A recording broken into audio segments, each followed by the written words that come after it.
Hello everybody, James Rink here, and I am in Camp Hero in Montauk, New York, and I have a special message for you today. This is a channel message from Kimberly Lusana from supersoldiercoalition.org from St. Germain about this particular place on the planet, and in particular, the Montauk Project.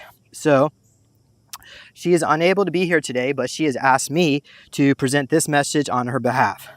Behind me here is the SAGE radar tower. So this was used as a means of communication from the 1940s to the 1960s before satellites were invented. It would create resonant frequencies around this area and in Montauk, and the facility located below it, there will be Montauk chair operators who would tap into this consciousness energy field created by the SAGE radar tower, and they would use that to open up portals and utilize it for time travel purposes. So let's discuss a little bit more about the sub-level time travel projects under Project Phoenix, which were a series of large-scale experiments in time travel mechanics. These projects were about finding out the exact ramifications of time travel on people, places, and things. It's the equivalent to feeding mice nicotine in order to discover how the nervous system would react.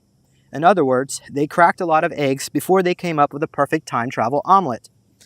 There were many thousands upon thousands of children who had lost their lives in these time travel experiments. These individuals have never been recognized for their sacrifice in furthering time travel exploration and orientation. These children are buried in nameless graves around this area, but today we are acknowledging these special souls who were abducted by these project controllers and experimented upon, with their lives ending horrifically without family or friends ever knowing their whereabouts because they just covertly disappeared into the night. We would also like to acknowledge the courageous souls who were taken without their consent in these time travel experiments and survived. These individuals have been placed through a tremendous amount of both physical and emotional harm with no protection from the unyielding and often extremely brutal experimentations and torturous circumstances delivered to them from these vile program controllers. These children are warriors with a great internal fortitude that has been put to the test like nowhere else in this galaxy. Some children lived through the madness, where countless other children did not. Because of the Montauk Project survivors, your planet now has the capability of time travel. And this is a significant achievement for your race, accomplished on the backs of children. We must never forget this. We, St. Germain, the Confederation, and the additional light forces from all over this galaxy and beyond do not and will not ever, never condone such torturous tactics employed by your corporate government to psychologically break children for the purpose of gaining a military advantage over your perceived enemies, both foreign and domestic. This is why we are speaking to you today, as a countermeasure to these actions. The Montauk Project, contrary to popular belief, was not the originator of the CIA MKUltra mind control programs. However, the project leaders who were in control over these experiments at Montauk chose to exploit MKUltra Avenue to its fullest potential. And it did proceed to successfully reprogram all the children in use within these black projects in both Montauk stages 1.0 and 2.0. To explain a little bit more about MKUltra, for those who are not aware, MKUltra is a technique utilized to rewire an individual's innate biological systems connections through the use of suggestive materials delivered through light and sound, which contain unconscious commands that are embedded into the mind, in order to override an individual's free will choice, through commands in an outside source conducting the sensory programming. Monarch Solutions is one of the off-world military corporations in charge of overseeing the Montauk Project. Monarch Solutions would also utilize the same individuals from the Montauk Project in its sub-projects within their own corporate-wide experiments. So individuals transferred from the Montauk Project to Monarch Solutions were exposed to even greater MKUltra reprogramming and wicked mind control devices. Monarch Solution has been operating in this reality for thousands of years and has engineered a massive underground facility below Toronto. The CIA were the original founders and recruiter of the Montauk Project. Many were Nazi scientists who were imported into the United States with help from reptilian high command and the Greys through a black project called Project Paperclip in the 1940s. This negatively affected group within the surface population were being given information and technology from a negatively oriented extraterrestrial races like the Draco reptilians, Greys, and Nordics to assist in the development of their own mind control program, which eventually be called MKUltra. MKUltra derives from the German language and translate into the German spelling of mind control, with MINDE with capital K. And Ultra refers to the affiliated German top-secret black programs. The Montauk program project was broken down into two sections that are characterized by locations. Montauk Stage 1.0 occurred in the 1970s and took place here in Camp Hero, New York, where I'm standing now. A second location, characterized by Montauk Project Stage 2.0, had occurred underneath Brookhaven Labs in the 1980s. It actually began in 1979, so that both programs are going on when Montauk 1.0 shut down in 1983. There was also a precursor to the Montauk 1.0, so this was what was known as the moniker Montauk Boys. That's where that came from. What happened is German paperclip scientists were working in mind control experiments in Brookhaven Labs, and politicians got a hold of what was going on, and they were very concerned about it, and they shut the project down.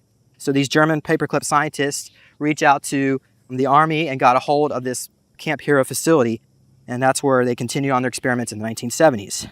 The program expanded in the 1970s to include female children because they were discovering at that time that females were just as powerful psionically, or even more so, than the boys.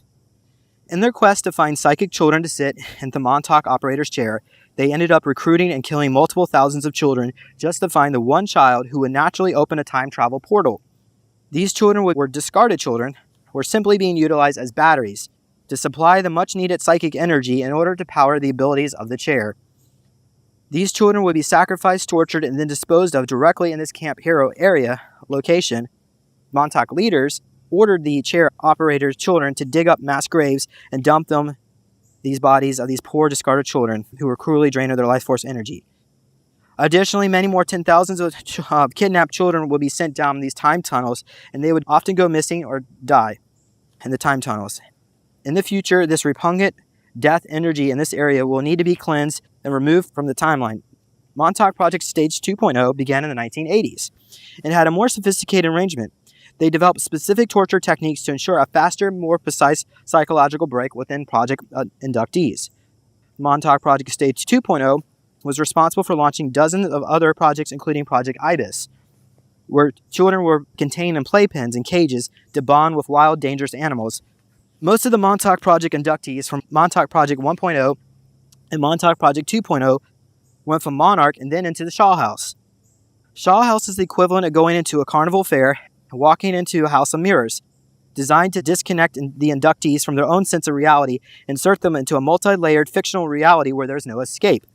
This is a total psychological infraction on any individual entering into the House of Mirrors. The Shaw Group is the owner and operator of the Shaw House. Shaw House is located in a massive underground facility below the city of London. Heather Shaw is in charge of Shaw House, and in this reality, her clone is the actress Vanessa Kirby, while her sister and Vice President Janet Shaw has a clone in this reality who is the singer and pop star Taylor Swift. I was personally recruited into Montauk 2.0 by Janet Shaw because I tried to kill Heather Shaw when I worked for Kruger. As a result of the Montauk Project Stages 1.0 and 2.0, Project Phoenix is the umbrella group of all these time travel programs, which not only includes Project Looking Glass taking place at Brookhaven. They utilized a Stargate they pulled out of the Amazon. In order to activate the Stargate, they needed to murder native children. So they wanted to bring some of the Montauk program from 1.0 over there to activate the Stargate without having to kill a bunch of children. And also Project Pegasus is under Project Phoenix. This particular program under Project Phoenix allowed certain nefarious individuals on planet Earth with a great deal of power due to this technology, which is now afforded to them the ability to affect and change your reality any way that they desired. And as you are already aware, they are successful in this endeavor. My personal belief, it's not working in the way that they were hoping anymore, because I think the timelines themselves have become conscious. Maybe there's other higher forces above us that allow this to happen in order to manifest a better timeline for everybody. So we are referring more specifically to the Philadelphia experiment that took place in August 1943, which caused a time rift into your reality on planet Earth. Due to the Philadelphia experiment, along with the assistance of the Montauk Project, there was an erroneous sub-reality, which is ours, which is created within this timeline, that is looped into the main reality through the occurrence of the USS Eldridge being pulled out of its original timeline and then returned into a parallel reality. This operation has inversely changed the trajectory of your reality in a few different ways. For instance, there are now two societies living concurrently on your planet. one that lives in a Star Trek age and one that lives in enslavement. For example, the South won the Civil War, but do you know about that? By bringing the subject of time travel to light, we are hoping that this information gets out into the public forum to inform and educate by introducing the idea that you, on planet Earth, are not living in this physical reality only. With this clandestine information being aired out in the open, we are trying to bridge the technological gap between one, a very advanced fraction of society, and the other fortunate faction that does not have access to or knowledge of these off-world technological advancements.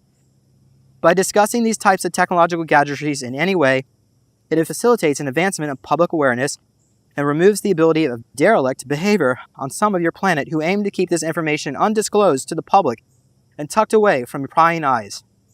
They do this for selfish reasons. In order to maintain their own power and control, we, the light forces, are here to remove the imbalance of power and allow everyone on your planet to share and enjoy the technological advancements that the Montauk Project survivors who suffered greatly in order to bring your planet the universal knowledge of time travel.